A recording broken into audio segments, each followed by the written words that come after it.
Өзін-өзі басқару ұйымы бүгін мектеп оқушыларынан аптада 2 сөзін сұрауды бастайды. Осы аптада 2 сөз қандай? Көп еңбек еткенге бақыт басын еді. Ал оның авторы кім? Леонардо да Винчи.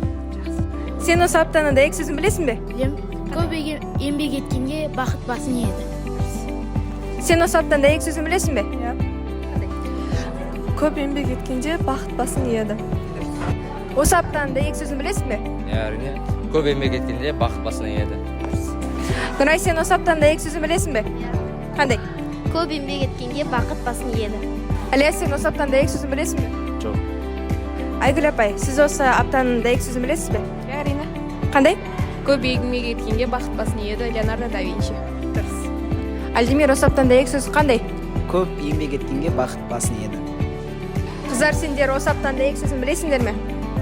Ұлдана, сен басташы. Көп еңбек еткенде бақыт басын еді. Назерке, оның авторы кім? Леонардо да Винчи. Дұрыс, қыздар, жарайсыңдар. Сен осы аптаның 2 сөзін білесің бе? Білем. Көп еңбек еткенге бақыт басын еді.